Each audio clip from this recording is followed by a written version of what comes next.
It's time for a brand new segment where we're going to put ourselves in some other dude's shoes. Some soul searching, if you will. We're breaking down what they should do to find success this year. Ooh, I like this.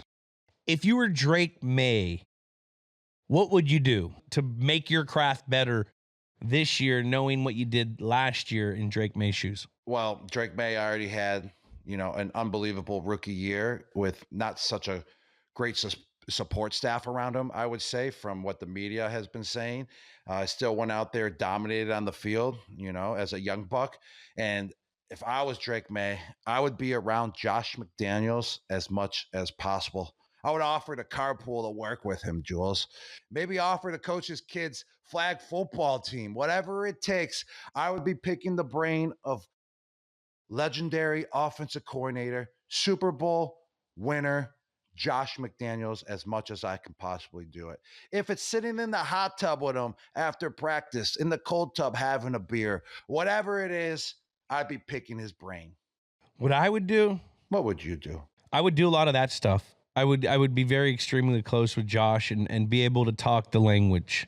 You guys got to be able to finish each other's sentences by the time, you guys are starting to call plays to other people. So yeah, knowing the offense inside and out, film, I would live in the film room. Okay, I would live in the film room and watch players that succeeded in the system you're about to run. So watch Tom Brady old film, because that's the offense that you're going to run, to be able to break down all the, the protections. You could see conceptually what's going on.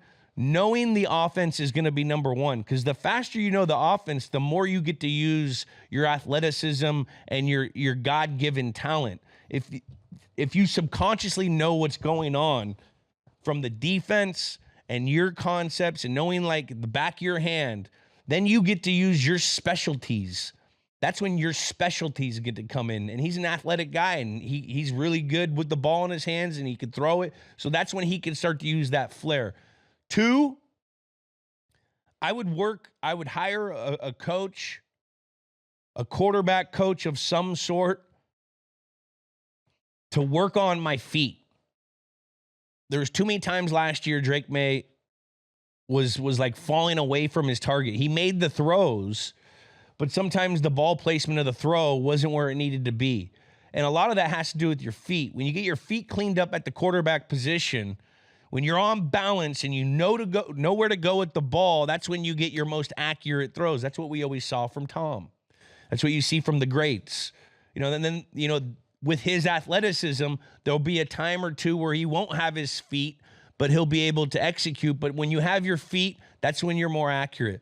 So knowing the offense and getting your feet dialed, that creates accuracy. So that's what I would do. If you were Dan Campbell, what would you do? Well, all my coordinators left me. So what I would do is I would take that coffee order, Jules. I would triple it up. I think it's about, 800 milligrams of caffeine.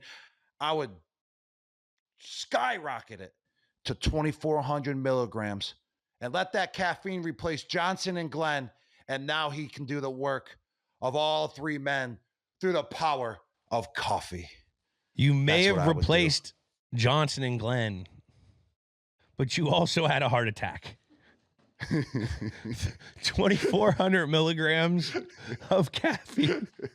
Holy shnikes. He already has the most ridiculous coffee order in the morning, but God bless him, man. He needs it. He's a guy that can handle it. What I would do if I was Dan Campbell, I would self-scout every single 4th down that we went for and the situation that we did it in, where it was in the game, where it was on the field, where our points were, where the other team's points were. And I'd really try to dial that in and become a better decision maker under those high pressure situations if I was Dan Campbell. Dan Campbell, the team isn't what you were when you first got there, where you had to steal a possession or two because you didn't have the best offense or you didn't have the this or that.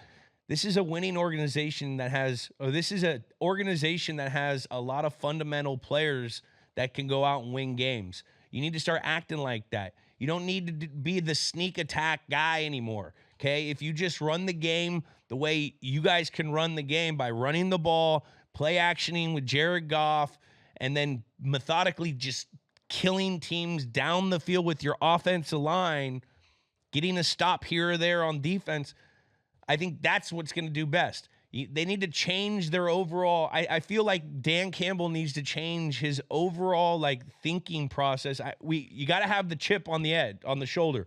We all have the chip on the shoulder, but you have to evolve as a coach, just like players have to evolve. Okay, not each team is the same team every year.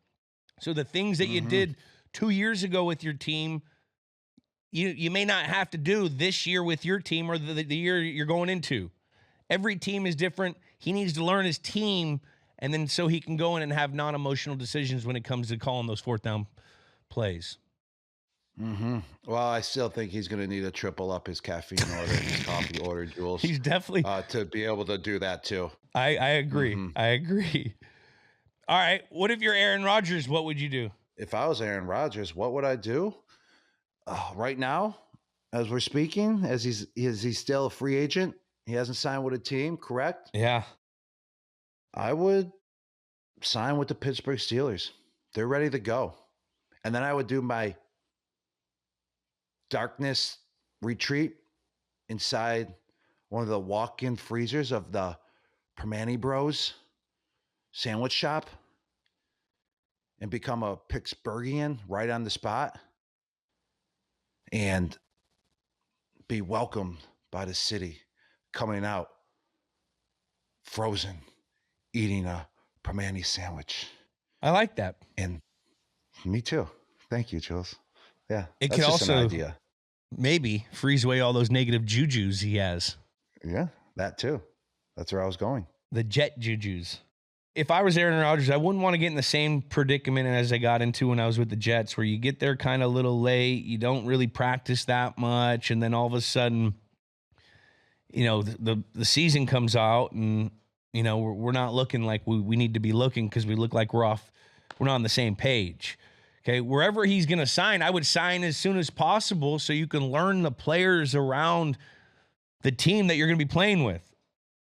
That I think if you watch last year on the Jets, I think week 8 on, Aaron Rodgers played pretty damn good football. And that's because he started to learn his players, I feel. That's what I feel. I think time on task, he started learning his players, and they started to look like they were kind of on the same page more and more each week after 8. You know what I mean? So sign somewhere as soon as possible, get in there and work with these young football players. They're going to have 2 really good receivers with the Steelers. You're going to have 2 really good receivers, but those 2 really good receivers are only going to be really good if you guys know each other. So, if you want to play, I would sign with the Steelers right now. That's a good idea too, Jules. I like both of ours.